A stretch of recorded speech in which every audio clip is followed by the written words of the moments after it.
The reason I was going to Western Samoa was because I wanted to move back out of the United States again. I had done a lot of this therapeutic work on myself, but I still needed to be someplace that was quiet and peaceful. And I didn't realize it at the time, but I was still moving in my recovery process, but deeper inside myself. And Western Samoa helped facilitate that movement. Western Samoa is a Polynesian island, so before going there, I had to go to the University of Hawaii so that I could study the Samoan language. So I went there for about 8 months and I studied the language, and then I moved to Samoa. Most people don't know where Samoa is, so you have to take an 8.5 hour flight south of Hawaii to American Samoa. Then you take a 30-minute flight from American Samoa to Western Samoa, which consists of 4 islands. These are the two big islands, but I actually lived on one of the small islands that was between the two big islands called Monono. And here's what Monono looks like. The fascinating thing about living on this island was I never lived so in touch with nature in my whole life. We didn't have running water or electricity. All you had was the waves and the wind, and it was amazing. This was the house that I lived in while I was there. It was an amazing experience of just living very simply. And I lived with a wonderful family. They were fishermen, and they taught me how to fish and basically how to be Samoan while I was there. And it was quite beautiful.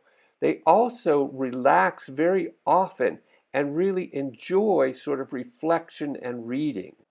This is the little chapel on the island that I was assigned to. So I was supposed to be kind of their spiritual guide or leader, and I would lead prayers every day for them, and I really loved it. But what I realized during this time was I was really there for my own silence and solitude, and these amazing people helped me to relax into that.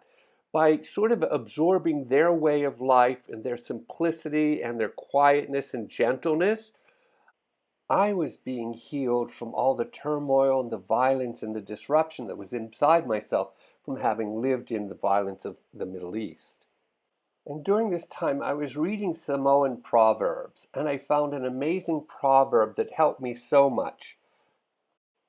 And that proverb was, everything happens for a reason.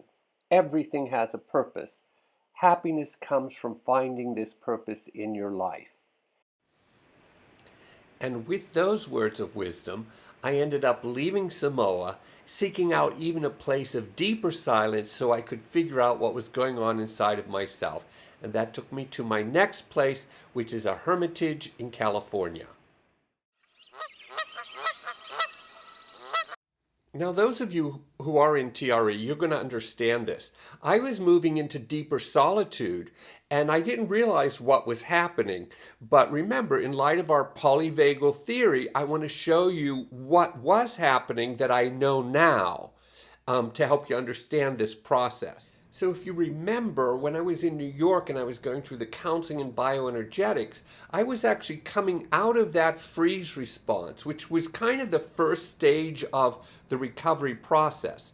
What I didn't realize until later on, and now that I had all this solitude and silence, I was going through this second stage of the recovery, and that's where we talk about post-traumatic growth. And this is what so many people have talked about. Joe Dispenza calls it the transformation point, or reframing the experience, or the point of a new perspective. And Stephen Porges calls it moving from disillusion to evolution. And I didn't realize it, but that's what I was going through as I was seeking deeper silence. I was actually going through the process of what we call post-traumatic growth. And what that was taking all these experiences that I had had in Lebanon that were so difficult for me and then trying to reframe these. I was transforming the experience through this silence and solitude and coming out with a point of a new perspective about all of this experience and hopefully moving from disillusion to evolution. So I moved out to a place called Big Sur, California, which is this beautiful drive along the Pacific coast of California. And I moved into this hermitage. It had spectacular views. It was 1 mile high off of the ocean. And every morning you'd wake up, you'd actually be above the clouds. It was spectacular. And all I needed was solitude and silence. And it was beautiful. Now, as fate would have it, I met two amazing people there. One was David Steindl-Rast, who was a Benedictine monk, and he had written a book called Gratefulness, the Heart of Prayer. And he was my spiritual guide while I was there, and he helped me reflect very deeply on the experiences that I had, and I was trying to reconcile in my life. And his greatest message, which came from his book and from his lifestyle, gratefulness is the inner gesture of giving meaning to our life by receiving life as a gift. And grateful living is a celebration of the universal give and take of life. Now, these are powerful words to reflect on, considering all that I had just recently experienced over the past few years of my life. And he was just inviting us to be grateful for life itself, which was quite beautiful. I also met while I was there another Benedictine monk named Ulrich Squire, and he also had some very profound words for me.